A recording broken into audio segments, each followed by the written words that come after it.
Hello friends, welcome to phone study. आपको पता है हम लोग एक 1000 क्वेश्चंस की सीरीज़ कर रहे हैं। आज उसका 8th डे है। तो हम लोग शुरू करने से पहले मैं आपसे बोलूँगा कि आप एक बार जाके पुराने वीडियोस अगर आपने नहीं देखे हैं तो एक बार देख ले। 7 और वीडियोस मैंने कंप्लीट कर दिए हैं जो कि चाइल्ड डेवलपमेंट एंड पेडागोजी से रिलेटेड है। तो जाकर देख ले, और भी क्वेश्चंस आपके कवर हो जाएंगे। और बहुत ही महत्वपूर्ण क्वेश्चन करवा रहा हूँ मैं, जिसमें प्रीवियस ईयर के भी क्वेश्चन शामिल हैं। तो बिना किसी देर के हम लोग सेशन स्टार्ट करते हैं। अगर आपने वीडियो को लाइक नहीं किया है तो लाइक कर दे, और वीडियो को शेयर कर दे, और चैनल को सब्सक्राइब कर दे। तो ठीक है, हम लोग स्टार्ट करते हैं हमारे आज के फर्स्ट क्वेश्चन के साथ में, और देखते हैं आज का फर्स्ट क्वेश्चन क्या है। ठीक है, तो क्वेश्चन 1 है, व्यवहार में परिवर्तन करना सीखना है। इसके ऑप्शंस है अ स्थाई, ब अस्थाई, स अपेक्षाकृत, द यह सभी। तो जैसा कि आपको हर क्वेश्चंस के लिए 10 सेकंड का समय मिलता है, समय शुरू होता है आपका, और आपको इस 10 सेकंड के अंदर इसका आंसर कमेंट बॉक्स के अंदर लिखना है। तो जल्दी से इसका आंसर करें। ध्यान से एक बार आपके ऑप्शंस ध्यान से पढ़े। व्यवहार में परिवर्तन करना सीखना है, इसके ऑप्शंस स्थाई, अस्थाई, अपेक्षाकृत, यह सभी। तो ठीक है, देखते हैं इसका आंसर, और इसका आंसर है अपेक्षाकृत। व्यवहार में परिवर्तन करना अपेक्षाकृत सीखना है। ठीक है, ये था आज का फर्स्ट क्वेश्चन। अब देखते हैं आज का next question, question number 2। Question number 2 है, थॉर्नडाइक के प्रयोग में बिल्ली के लिए पुरस्कार स्वरूप था। इसके ऑप्शन है अ उलझन बॉक्स, ब प्रयोगकर्ता, स भोजन, द उपयुक्त में से कोई नहीं। ठीक है, आपके पास में 10 सेकेंड है, इसका आंसर करें। थॉर्नडाइक के प्रयोग में बिल्ली के लिए पुरस्कार स्वरूप था। ऑप्शंस उलझन बॉक्स, प्रयोगकर्ता, भोजन, उपयुक्त में से कोई नहीं। तो देखते हैं इसका आंसर। इसका आंसर है भोजन। थॉर्नडाइक के प्रयोग में बिल्ली के पुरस्कार स्वरूप था भोजन। तो इससे आपके और भी क्वेश्चंस कवर होते हैं, जैसे कि थॉर्नडाइक का प्रयोग किस पर बेस्ड था, वह किस किस जानवर पे किया था, तो उसने अपना प्रयोग बिल्ली पर किया था, ये भी एक क्वेश्चन कवर होता है इससे। और उसमें बिल्ली के लिए पुरस्कार क्या था, वो था भोजन, ये भी एक क्वेश्चन कवर होता है। और बिल्ली के ऊपर किसने आविष्कार किया था, तो वो थॉर्नडाइक ने किया था। तो एक 3 क्वेश्चन इस एक क्वेश्चन से आपके कवर हो गए। ठीक है, अब हम लोग देखते हैं आज का क्वेश्चन नंबर 3। और नेक्स्ट क्वेश्चन, क्वेश्चन नंबर 3 है, थॉर्नडाइक का अधिगम सिद्धांत निम्नलिखित नाम से जाना जाता है। इसके ऑप्शंस है अ प्रयास व त्रुटि का सिद्धांत, ब पुनर्वलन का सिद्धांत, स अंतर्दृष्टि का सिद्धांत, द इनमें से कोई नहीं। तो ध्यान से ऑप्शंस को पढ़े और क्वेश्चंस को पढ़े, आंसर कीजिए। आपको आंसर कमेंट बॉक्स में लिखना है। ठीक है, ज़्यादा से ज़्यादा क्वेश्चन करवाने का हमारा प्लान है, तो बने रहें इस चैनल पर, चैनल को सब्सक्राइब कर लें। तो देखते हैं इसका आंसर, और इसका आंसर है प्रयास व त्रुटि का सिद्धांत।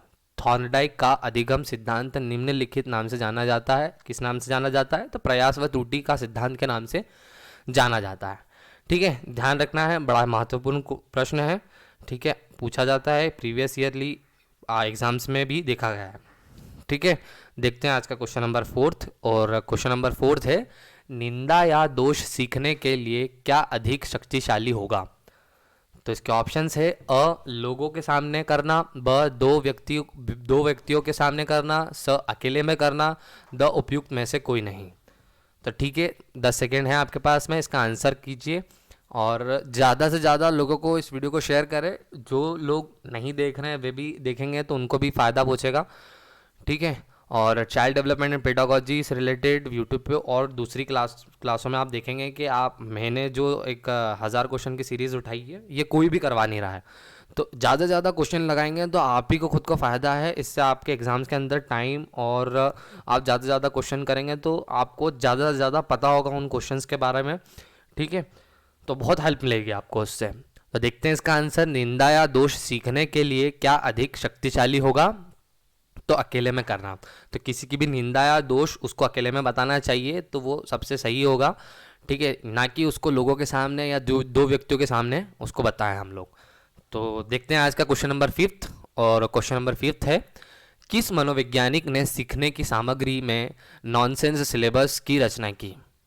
किस मनोवैज्ञानिक ने सीखने की सामग्री में नॉनसेंस सिलेबस की रचना की। ठीक है, इसके ऑप्शन से अ जेम्स, ब वुंट, स स्किनर, द एर्बिगहॉस। ठीक है, तो इसका आंसर कीजिए जल्दी से। वैसे 10 सेकंड का समय मेरे हिसाब से ठीक है, बट अगर आप और कुछ चेंजेस चाहते हैं या टाइम कम ज़्यादा आपको कुछ लगता है तो आप कमेंट बॉक्स के अंदर लिख के हमें बता सकते हैं। तो देखते हैं इसका आंसर, और इसका आंसर है एर्बिगहॉस। ठीक है, किस मनोवैज्ञानिक ने सीखने की सामग्री में नॉनसेंस सिलेबस की रचना की? तो एर्बिगहॉस ने, जो साइंटिस्ट हैं, उन्होंने रचना की। ठीक है, याद रखना है आपको, और स्पेशली मैं बार बार बताते हुए आया हूँ कि जितने भी वैज्ञानिक हैं उनके नाम और उनकी रचनाएं आपको याद होना बड़ी ज़रूरी है। आपने देखा होगा, अगर आपने प्रीवियस ईयर के पेपर्स देखे हैं या किसी और भी स्टेट के आपने टीईटी के एग्ज़ाम्स के पेपर्स देखे होंगे, तो आपको उसमें देखने को मिला होगा कि इस तरीके के क्वेश्चन अक्सर पूछे जाते हैं और इनका अच्छा खासा वेटेज रहता है कि 2 से 3 या 4 क्वेश्चंस भी कभी कभी देखने को मिले हैं। तो देखते हैं क्वेश्चन नंबर 6 आज का। क्रिया को उत्तेजित करने, नियमित करने तथा जारी रखने की प्रक्रिया को अभिप्रेरणा कहते हैं। यह किसका कथन है? तो ऑप्शन है इसके अ जॉनसन का, ब गुड का, स मैगॉज, द बर्नार्ड का। ठीक है, तो आप प्रश्न को ध्यान से पढ़े। क्रिया को उत्तेजित करने, नियमित करने तथा जारी रखने की प्रक्रिया को अभिप्रेरणा कहते हैं। यह कथन किसका है? तो देखते हैं इसका आंसर, और इसका आंसर है गुड का। तो क्रिया को उत्तेजित करने, नियमित करने तथा जारी रखने की प्रक्रिया को अभिप्रेरणा कहते हैं गुड का। ठीक है, तो देखते हैं आज का क्वेश्चन नंबर 7, और क्वेश्चन नंबर 7 है जन्मजात प्रेरकों के विषय में सत्य है। इसके ऑप्शन है अ सभी मनुष्य में समान होते हैं, ब इन्हें सीखना नहीं पड़ता, स यह अधिक प्रबल होते हैं, द उपयुक्त सभी तथ्य सत्य है। ठीक है, तो देखते हैं इसका आंसर। आपके पास में 10 सेकंड, आप पहले इसका आंसर करें आप कमेंट बॉक्स के अंदर। ठीक है, जन्मजात प्रेरकों के विषय में सत्य है। ऑप्शंस ध्यान से पढ़ें और उसका आंसर करें, स्पीड मेंटेन रखें आपकी। तो देखते हैं इसका आंसर, और इसका आंसर है उपयुक्त सभी तथ्य सत्य है। तो जन्मजात प्रेरकों के विषय में सत्य है, और सभी मनुष्यों में समान होते हैं, ये भी सही है। इनमें सीखना नहीं पड़ता, ये भी सही है। और यह अधिक प्रबल होते हैं, ये भी सही है। तो आपको तीनों ही की जानकारी होनी चाहिए, और आप प्रश्न सिर्फ एक बार पढ़ेंगे तो मेरे ख्याल से अगली बार अगर इस प्रश्न को रिपीट किया जाए तो आप अच्छे से आंसर कर सकते हैं, और ऐसे आपकी अच्छी आदत बनती जाएगी, और ज़्यादा से ज़्यादा आप क्वेश्चन करेंगे तो आपको एग्जाम्स के अंदर हेल्प मिलेगी। देखते क्वेश्चन नंबर 8 बिना किसी देरी के। क्वेश्चन नंबर 8 है प्रेरणा होती है अ सकारात्मक, ब नकारात्मक, स भावनात्मक, भावात्मक, द अ और ब दोनों। तो ठीक है, आपके पास में 10 सेकेंड है इसका आंसर करने के लिए, जल्दी से इसका आंसर करें। प्रेरणा होती है, ध्यान से ऑप्शंस को पढ़ें। तो 10 सेकेंड पूरे होते हैं, और इसका आंसर देखते हैं हम लोग। अ और ब दोनों, तो सकारात्मक और नकारात्मक प्रेरणा दोनों ही प्रकार की होती है। ठीक है, प्रेरणा के प्रकार सकारात्मक और नकारात्मक दोनों ही होते हैं। ठीक है, ध्यान रखना है आपको इसके बारे में। आप देखते हैं क्वेश्चन नंबर 9, और क्वेश्चन नंबर 9 है प्रेरक सिद्धांत दिया किसने दिया? हमें इसका आंसर बताना है। इसके ऑप्शन है अ हल ने, ब पॉवलोव ने, स बंडूरा ने, द टॉलमैन ने। ठीक है, तो इसका आंसर करें जल्दी से जल्दी। अच्छा, ये इस तरीके के वीडियोस या इस तरीके के क्वेश्चंस ऐसे करने में आपको बहुत सारे अलग फ़ायदे हैं। क्या आप कम समय में ज़्यादा से ज़्यादा क्वेश्चंस भी कर पा रहे हैं, और ये एक अच्छी हैबिट बन जाएगी आपकी कि कम क्वेश्चंस आप हर रोज़ करेंगे तो आपको अच्छे से ध्यान भी रहेंगे। ठीक है, तो ये हमारा इनिशिएटिव इसी चीज़ के लिए है कि हम ज़्यादा से ज़्यादा इस तरीके के जो लोग हैं उनको, इससे आपको जो मटेरियल है वो भी अच्छा मिल पा रहा है, उनकी हेल्प करें। ठीक है, देखते हैं इसका आंसर। प्रेरक सिद्धांत दिया किसने दिया? और इसका आंसर है हल ने। तो प्रेरक सिद्धांत हल ने दिया। हल जो कि एक साइंटिस्ट का नाम है, ध्यान रखना आपको। बाकी सबके भी आपको रचनाएं आप उनके बारे में पता होना चाहिए। ठीक है, तो देखते हैं आज का 10th क्वेश्चन। यदि स्कूल में पूरे समय तक बच्चों को शिक्षा कार्यक्रमों में पूरी तरह व्यस्त रखा जाए तो आपके ख्याल से कौन सी समस्या पैदा नहीं होगी? अ गृह कार्य देने की आवश्यकता नहीं पड़ेगी। ब छात्रों के स्कूल के बाद ट्यूशन पढ़ने की ज़रूरत नहीं होगी। स अनुशासनहीनता पैदा नहीं होगी। द छात्रों में पढ़ने की प्रति रुचि में कमी नहीं आएगी। तो यदि स्कूल में पूरे समय तक बच्चों को शिक्षा कार्यक्रमों में पूरी तरह व्यस्त रखा जाए तो आपके ख्याल से कौन सी समस्या पैदा नहीं होगी? ध्यान से प्रश्नों को पढ़ें, ठीक है, जो कि मैंने भी 2 बार आपके लिए पढ़ दिया, प्रश्न बड़ा था इसलिए। तो इसका आंसर करें, 10 सेकेंड है आपके पास में, ठीक है।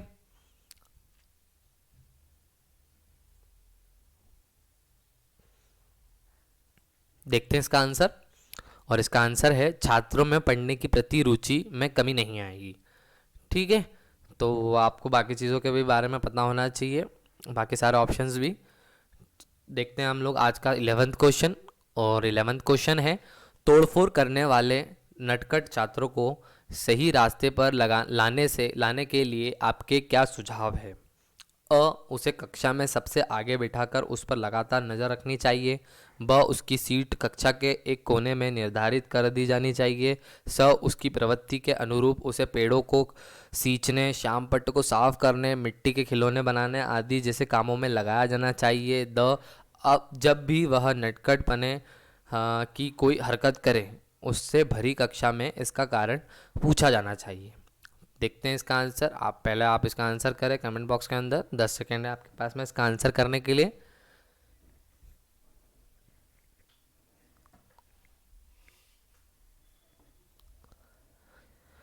तो देखते हैं इसका आंसर, और इसका आंसर है जब भी वह नटखट पने की कोई हरकत करे उससे भरी कक्षा में इसका कारण पूछा जाना चाहिए।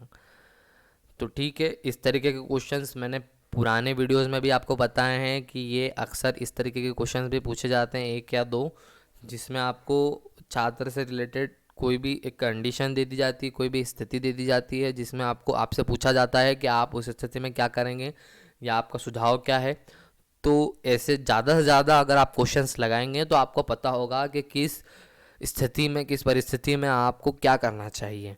तो यही आपको ज़्यादा हेल्प करेगा कि आप ज़्यादा से ज़्यादा प्रश्न हल करें, इस तरीके के ज़्यादा से ज़्यादा प्रश्न देखें, जिससे आपको पता रहेगा कि अलग अलग स्थिति में क्या करना चाहिए। तो देखते हैं हम लोग आज का 12th क्वेश्चन। 12वां क्वेश्चन है, आपकी कक्षा में कुछ बहुत तीव्र बुद्धि वाले हैं। कक्षा में पढ़ाई जाने वाली सामग्री में उन्हें कोई चुनौती जैसी बात नहीं मिलती। ऐसे छात्रों के संबंध में आप क्या कहना चाहेंगे? तो पुराने जैसा ही क्वेश्चन है जो इसके पहले मैंने आपको बताया, वैसा ही एक प्रश्न और है, इसका आंसर करना है आपको, ठीक है। उनसे कह देंगे कि वे अपने इच्छा के अनुसार कक्षा में आए या ना आए। ब प्रधान अध्यापक से कहेंगे कि उन छात्रों को अगली कक्षा में पढ़ाया जाए। उन छात्रों को विशेष कार्य देंगे जो सामान्य कक्षा के छात्रों को दिए जाने वाले कार्य से मुश्किल हो। उनसे कह देंगे कि वे अपना अधिकांश समय पुस्तकालय में व्यतीत करें। तो ध्यान से इसका आंसर करें, आपके पास में 10 सेकेंड है, जल्दी से इसका आंसर करें, ठीक है।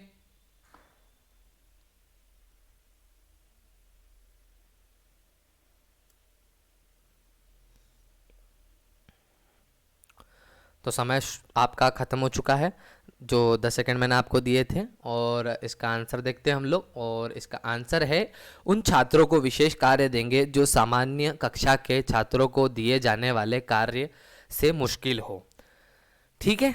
अब देखते हैं आज का 13th क्वेश्चन। क्वेश्चन नंबर 13 है, स्मृति मापने हेतु सरलतम प्रणाली प्रयुक्त की गई। कौन सी प्रणाली है हमें उसके बारे में बताना है। इसके ऑप्शन से अ पुनः याद दिलाना, ब अभ्यास, स पहचान, द आवृत्ति, ठीक है। तो सरल क्वेश्चन है, सरल प्रश्न है, आप एक बार ध्यान से पढ़े, उसका आंसर करें। 10 सेकेंड है आपके पास में।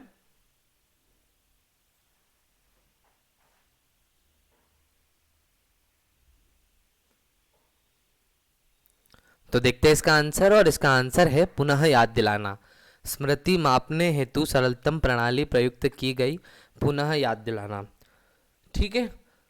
वैसे चाइल्ड डेवलपमेंट और पेडागोजी दूसरी जगह भी पढ़ाई जा रही है, लेकिन इस तरीके का इनिशिएटिव सिर्फ हमने लिया है, और आप खुद देखेंगे कि आपको ऐसे कोई प्रश्न करवा नहीं रहा है, ठीक है। तो ज़्यादा से ज़्यादा इस वीडियो को लाइक भी करें, शेयर करें, और आपने अगर पुराने वीडियोस नहीं देखे हैं तो देखे जाके, उनमें भी अच्छे अच्छे प्रश्न मैंने आपके लिए दिए हैं, और ज़्यादा नहीं, हर वीडियो के अंदर 20 प्रश्न हैं।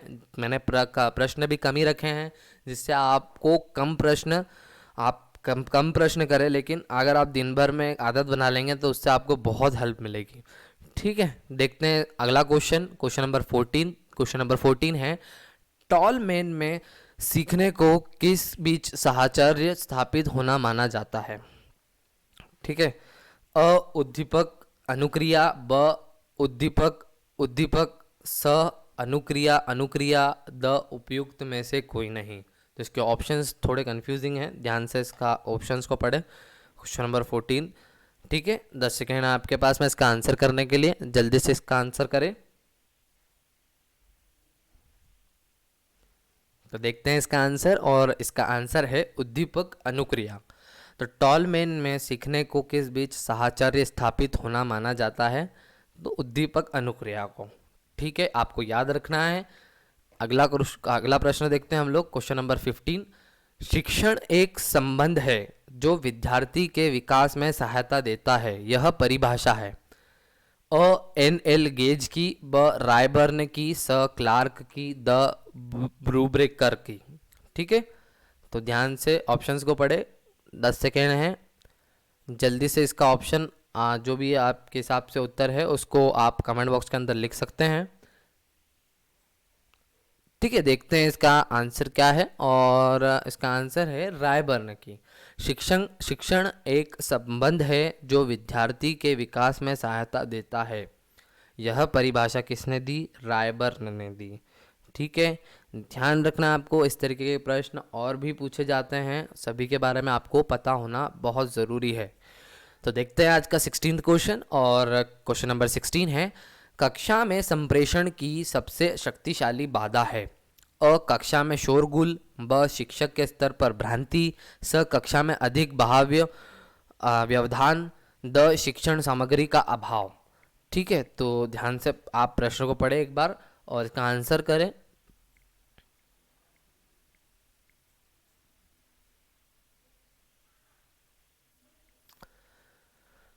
तो इसका आंसर है आप शिक्षण सामग्री का अभाव। तो कक्षा में संप्रेषण की सबसे शक्तिशाली बाधा है शिक्षण सामग्री का अभाव।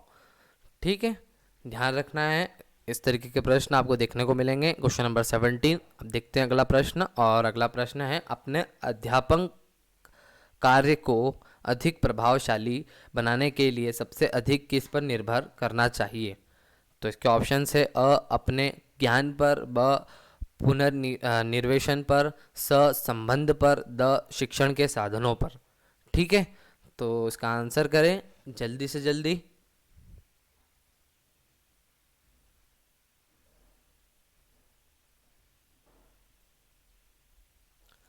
देखते हैं इस प्रश्न का उत्तर, और इसका उत्तर है स प्रबंध पर। अपने अध्यापन कार्य को अधिक प्रभावशाली बनाने के लिए सबसे अधिक किस पर निर्भर करना चाहिए? स प्रबंध पर। तो देखते हैं अगला question, question number 18। Question number 18 है, यदि सभी छात्र आपके प्रश्न का सही उत्तर नहीं देते तो आप क्या करेंगे? ठीक है, अ प्रश्न बार बार दोहराएंगे, ब छात्रों का गुस्सा होंगे, स प्रश्न वहीं छोड़कर आगे बढ़ जाएंगे, द प्रश्न बदलकर उत्तर प्राप्त करेंगे। तो इसका आंसर करें, 10 सेकेंड है, और मेरे ख्याल से 10 सेकेंड सफिशेंट है। आपको कुछ भी लगता है कि अगर आपको ये समय कम पड़ रहा है, आप कुछ और चेंजेस चाहते हैं, तो प्लीज़ हमें लिखें कमेंट बॉक्स के अंदर। और इसका आंसर देखते हैं हम लोग, प्रश्न बदलकर उत्तर प्राप्त करेंगे। तो यदि सभी छात्र आपके प्रश्न का सही उत्तर नहीं देते तो आप क्या करेंगे? प्रश्न बदलकर उत्तर प्राप्त करेंगे। पहले भी इस तरह के क्वेश्चन मैं आपसे पूछ चुका हूँ, कुछ नया नहीं है, आपको ध्यान होना चाहिए इस तरीके के क्वेश्चंस, और भी मैं आगे आपको करवाऊंगा। ठीक है, देखते हैं आज का 19th क्वेश्चन, क्वेश्चन नंबर 19। एक उत्तम शिक्षण की विशेषता है, अ प्रजातांत्रिक आदर्शों के प्रति अनुकूलन, ब अपेक्षित सूचनाओं का आदान प्रदान करना, स निर्देशात्मकता, द उपयुक्त सभी। ठीक है, तो ध्यान से इस प्रश्न को पढ़ो, उसका आंसर करें, 10 सेकेंड है आपके पास में, जल्दी से इसका आंसर कर दें। और आप वीडियो को लाइक और सब्सक्राइब, और चैनल को सब्सक्राइब करें, ज़्यादा से ज़्यादा इस वीडियो को शेयर करें, जिससे और भी लोग अच्छे से अपनी तैयारी कर पाएँ। देखते हैं इसका आंसर, और इसका आंसर है उपयुक्त सभी। एक उत्तम शिक्षण की विशेषता है उपयुक्त सभी। तीनों ही विशेषताएं हैं इसकी: प्रजातांत्रिक आदर्शों के प्रति अनुकूलन, व अपेक्षित सूचनाओं का आदान प्रदान करना, निर्देशात्मकता। ठीक है, देखते हैं हम आज का आखिरी question, question number 20। Question number 20 है, मानववाद में शिक्षक का स्थान कैसा है? इसके ऑप्शन है अ सर्वोपरि, ब सर्वोत्तम, स सृजनशील, द उपरोक्त सभी। तो देखते हैं इसका आंसर, पर उससे पहले आपको करना है इसका आंसर कमेंट बॉक्स के अंदर लिखें ज़्यादा से ज़्यादा, और जल्दी से जल्दी इसका ऑप्शंस आप कमेंट बॉक्स के अंदर लिख सकते हैं। मानववाद में शिक्षक का स्थान कैसा है? देखते हैं इसका आंसर, और इसका आंसर है उपरोक्त सभी, सर्वोपरि, सर्वोत्तम, सृजनशील। तो एक शिक्षक का सर्वोपरि स्थान, सर्वोत्तम और सृजनशील स्थान है। ठीक है, तो आपको ध्यान रखना है इस तरीके के क्वेश्चंस। आपको और भी मैं आने वाली वीडियोस के अंदर आपको करवाऊंगा। इसके पहले हम लोगों ने 7 और वीडियोस कर चुके हैं। उसके पहले मैंने इसके बारे में सिलेबस को और बाकी सारी चीज़ों के बारे में भी मैंने आपसे डिस्कस किया है। जाकर एक बार देखें, जो नए हैं उनसे मेरा एक अनुरोध है कि एक बार जाएँ और वो सारे वीडियोज़ भी देखें, जिससे आपकी कंटिन्यूटी मेंटेन होगी। ज़्यादा से ज़्यादा प्रश्न करेंगे तो आपकी आदत अच्छे से बनेगी, और ज़्यादा से ज़्यादा प्रश्न करेंगे तो आप ज़्यादा से ज़्यादा प्रश्नों को अच्छे से हल कर पाएंगे परीक्षा के अंदर भी। ठीक है, क्योंकि चाइल्ड डेवलपमेंट एंड पेडागोजी बहुत वास्ट सब्जेक्ट है, बट आपको परिस्थितियों और स्थितियों के बारे में अगर ज़्यादा से ज़्यादा इस तरीके का ज्ञान रहा तो आप अच्छे से प्रश्नों को कर पाएंगे बिना किसी संकोच के। तो ठीक है, आज के लिए मैंने आपको 20 क्वेश्चन प्रोवाइड कर दिए हैं। कल फिर हम आपके लिए 20 और क्वेश्चंस लेके आएंगे। तब तक के लिए धन्यवाद, और इस वीडियो को ज़्यादा से ज़्यादा लाइक करें, शेयर करें, और चैनल को सब्सक्राइब नहीं किया है तो प्लीज़ चैनल को सब्सक्राइब कर दें। ठीक है, चलते हैं। धन्यवाद, जय हिंद।